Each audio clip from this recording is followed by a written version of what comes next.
नमस्कार मंडळी. महाराष्ट्रातील शेतकरी किंवा जमिनीशी संबंधित व्यवहार करणाऱ्या नागरिकांसाठी पूर्वी जमिनीच्या कागदपत्रांसाठी थेट भूमी अभिलेख कार्यालयामध्ये जावं लागत असे. हे जे कार्यालय आहे ते आपलं तालुका ठिकाणी किंवा जिल्ह्या ठिकाणी असल्यानं त्या ठिकाणी जाणं, रांगेत थांबणं आणि वेळ वाया जाणं हे सगळं अपरिहार्य होतं. पण आता ही जी झंझट आहे ती थांबलेली आहे. महाराष्ट्र शासनाने भूमी अभिलेख विभागाचं जे अधिकृत पोर्टल आहे ते बनवलेलं आहे, म्हणजे अद्ययावत केलं आहे. या पोर्टलवरती नागरिकांना त्यांच्या जमिनीशी संबंधित विविध सुविधा त्यांना घरबसल्या एका क्लिकवरती मिळणार आहेत. तर भूमी अभिलेख संबंधित 17 प्रकारच्या ज्या सुविधा आहेत त्या तुम्हाला घरबसल्या मिळणार आहेत, ते पण एका क्लिकवरती. तर आता शेतकऱ्यांचं जे भूमी अभिलेख कार्यालयामध्ये चक्रा मारणं, येणं जाणं हे थांबणार आहे. त्यांचा वेळ वाया जाणार नाही. तर त्या 17 सुविधा कोणकोणत्या आहेत तर हीच माहिती आपण आता जाणून घेणार आहोत. तर मंडळी, व्हिडिओ शेवटपर्यंत नक्की बघा. तर नमस्कार मंडळी, मी प्रवीण शंभरकर, तुम्ही पाहता खेड्यातील मुलगा. तर सर्वात आधी आपण बघणार आहोत भूमी अभिलेख म्हणजे काय. भूमी अभिलेख म्हणजे जमिनीच्या मालकीची व इतर संबंधित माहिती असलेली अधिकृत सरकारी नोंद. कोणत्याही जमिनीचा जो आहे तो व्यवहार करताना, हक्क स्थापन करताना किंवा मालकी बदल करताना या भूमी अभिलेखांची जे आहे ते गरज भासते. या अभिलेखांमध्ये जमीन कोणाची आहे, तिचं क्षेत्र किती आहे, कोणतं पीक घेतलेलं आहे, जमीन गहाण आहे का, वादात आहे का, अशा सगळ्या गोष्टीची जे नोंद आहे त्या अभिलेखमध्ये असते. महाराष्ट्र शासनाने ही जी तुम्हाला लिंक दिसत आहे या लिंकवरती जाऊन भूमी अभिलेखाशी संबंधित तब्बल 17 सुविधा उपलब्ध करून दिल्या आहेत. यामुळे शेतकऱ्यांना किंवा जमिनीचा व्यवहार करणाऱ्या नागरिकांना प्रत्यक्ष कार्यालयामध्ये जाण्याची आवश्यकता उरलेली नाही. आवश्यक ती माहिती व कागदपत्रे ऑनलाईन उपलब्ध होत असल्याने वेळ, पैसा आणि श्रम याची जे बचत होणार आहे. आता त्या 17 सेवा कोणकोणत्या उपलब्ध आहेत त्या बघा.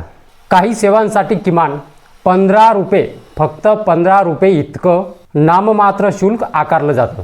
पहिलं आहे डिजिटल स्वाक्षरीसह 7/12 उतारा. दुसरा आहे 7/12 फेरफारसाठी ऑनलाईन अर्ज. तिसरा आहे फेरफार स्थिती तपासणी. चौथा आहे फेरफार उतारा. पाचवा आहे 8 उतारा डिजिटल स्वाक्षरीसह. 6वा आहे मालमत्ता पत्रक. 7वा आहे मालमत्ता पत्रक फेरफार. 8वा आहे अधिकार क्षेत्र तपासणी. 9वा आहे प्रलंबित दिवाणी प्रकरणांची माहिती. 10वा आहे ई अभिलेख. 11वा आहे ई नकाशा म्हणजेच भूनकाशा. 12वा आहे आपली चावडी. 13वा आहे ई मोजणी. 14वा आहे अभिलेख पडताळणी. 15वा आहे ई चावडीद्वारे महसूल भरणा. 16वा आहे ई कोर्ट संबंधित पाहणी आणि 17वा आहे ई पीक पाहणी. या सेवांमुळे शेतकऱ्यांना त्यांचे हक्क सिद्ध करणारे जे कागदपत्र आहेत ते सहज मिळतात.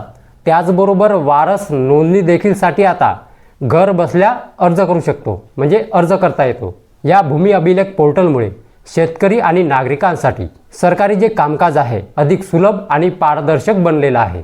पूर्वी ज्या गोष्टींसाठी वेळ, पैसा आणि दौरे लागत होते त्या आता काही मिनिटांमध्ये आपल्याला घर बसल्या पूर्ण करता येतात. डिजिटल स्वाक्षरी असलेले उतारे, फेरफार अर्ज, नकाशे, पीक पाहणी इत्यादी अनेक सेवा एका पोर्टलवरती उपलब्ध करून देणं ही खरोखरच एक सकारात्मक पायरी आहे. तुमचं शेतीशी, मालमत्तेशी किंवा जमीन व्यवहारांशी काही संबंध असेल तर हे जे पोर्टल आहे हे तुम्हाला नक्कीच उपयोगी ठरेल. तर अशा प्रकारे 17 सुविधा शेतकऱ्यांसाठी एकाच वेबसाईटवरती, ते जे वेबसाईट आहे, ते जे पोर्टल आहे त्या पोर्टलची जी लिंक आहे मी डिस्क्रिप्शन बॉक्समध्ये देत आहे. तिथे क्लिक केल्यानंतर तुम्हाला 17 सुविधा तुम्हाला पाहायला मिळतील. ते भूमी अभिलेखचं पोर्टल आहे. तर तुम्ही भूमी अभिलेख कार्यालयामध्ये तुम्हाला चक्राव मारावा लागत होत्या. कोणत्याही गोष्टीसाठी शेतकऱ्यांना जे आहे शेतीशी काही संबंधित व्यवहारासाठी तुम्हाला भूमी अभिलेख कार्यालयामध्ये चक्रा माराव्या लागत होत्या.